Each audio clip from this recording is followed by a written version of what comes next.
Hello ನಮಸ್ತೆ. ವರಮಹಾಲಕ್ಷ್ಮಿ ಹಬ್ಬದ ಶುಭಾಶಯಗಳೆಲ್ಲರಿಗೂ. ಇವತ್ತು ಎಲ್ಲರೂ ವರಮಹಾಲಕ್ಷ್ಮಿ ಹಬ್ಬನ ಮಾಡ್ತಿರ್ತೀರಿ. ಸೊ ಇವತ್ತು ನಾನೊಂದು ಏನು ಹೇಳಕ್ಕೆ ಬಂದೀನಿ ಅಂದ್ರೆ, ಮನೆಯೊಳಗೆ ಧೂಪನ ಹಾಕಬೇಕು. ನಾನು ಚಿಪ್ಪನ್ನು ಸುಟ್ಟು ಅದರೊಳಗೆ ನಾನು ಧೂಪನ ಹಾಕೀನಿ. ಸೊ ಇದೇ ರೀತಿ ನೀವು ಧೂಪದ ಕುಡಿಕೆಗಳು ಸಿಗ್ತಾವೆ, ಅದನ್ನಾದ್ರೂ ಹಾಕ್ಬೋದು. ಇಲ್ಲ ಅಂತಂದ್ರೆ ನಿಮ್ಮ ಮನೆಯೊಳಗೆ ಏನು ಅನುಕೂಲ ಐತಲ್ಲ, ಚಿಪ್ಪಿದ್ರೆ ಚಿಪ್ ಅಥವಾ ಅದು ಯಾವುದಾದ್ರೂ ಇದನ್ನು ತೊಗೊಂಡು ನೀವು ಧೂಪನ ಹಾಕ್ಬಹುದು.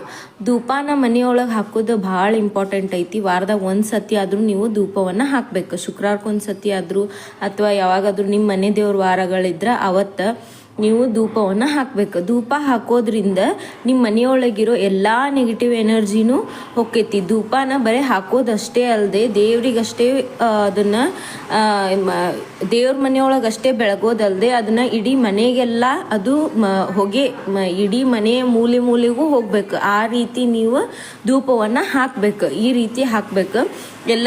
ಎಲ್ಲ ಕಡೆನೂ ನೀವು ಮನೆಯೊಳಗೆಲ್ಲ ಹಿಡಿದಾದ್ಮೇಲೆ ಲಾಸ್ಟಿಗೆ ತೊಗೊಂಬಂದು ಇಡ್ತೀರಲ್ಲ, ಅದನ್ನ ಹಾಲ್ನಾಗ ಇಡ್ಬೇಕು.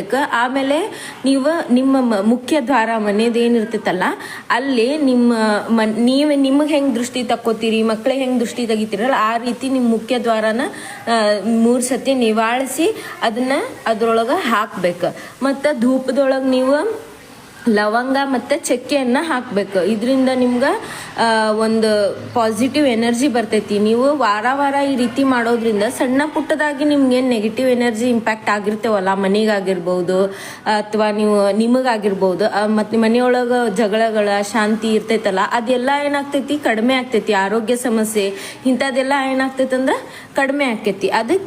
ಅದಕ್ಕಾಗಿ ದಯವಿಟ್ಟು ಎಲ್ಲರೂ ವಾರದೊಳಗೆ 1-2 ಸತಿ ನಾನಂದ್ರೆ ನಮ್ಮ ಮನೆ ದೇವರು ಮಹಾಕೂಟೇಶ್ವರ ಆಗಿರೋದ್ರಿಂದ ನಾನು ಸೋಮವಾರ ಮತ್ತು ಶುಕ್ರವಾರ ದಿನ ನಾನು ಧೂಪನ ಹಾಕ್ತೀನಿ. ಸೊ ಹಂಗೆ ಎಲ್ಲರೂ ಧೂಪನ ಹಾಕ್ರಿ. ಇವತ್ತೆಲ್ಲರೂ ವರಮಹಾಲಕ್ಷ್ಮಿ ಪೂಜೆ ಮಾಡ್ತಿರ್ತೀರಿ. ಸೊ ಮಾಡಿ ಆದ್ಮೇಲೆ ಲಾಸ್ಟಿಗೆ ಎಲ್ಲರೂ ಪ್ರತಿಯೊಬ್ಬರು ಧೂಪವನ್ನು ಹಾಕ್ರಿ. ಇದರಿಂದ ನಿಮ್ಮ ಮನೆಯೊಳಗಿರೋ ನೆಗೆಟಿವಿಟಿ ಕಡಿಮೆ ಆಗ್ತೈತಿ. ಹೆಂಗೆ ಅಂತಂದ್ರೆ ಇದು ನೆಗೆಟಿವಿಟಿ ಹೆಂಗೆ ಕಡಿಮೆ ಆಗ್ತೈತಿ ಅಂದ್ರೆ, ಸಣ್ಣ ಪುಟ್ಟದಾಗಿ ಬಂದಿರ್ತೈತಲ್ಲ, ಏನೋ ಒಂದು ಸ್ವಲ್ಪ ನೋಡಿ ಕಣ್ಣು ದೃಷ್ಟಿ ಅದು ಇದಾಗಿರ್ತೈತಲ್ಲ, ಅದೆಲ್ಲ ಏನಾಗ್ತದೆ ಅಂದ್ರೆ ಅವಾಗ ರಿಮೂವ್ ಆಗ್ಬಿಡ್ತೈತಿ. ನೀವು ಧೂಪವನ್ನ ಹಾಕೋಂತಿದ್ರಿ ಅಂದ್ರ.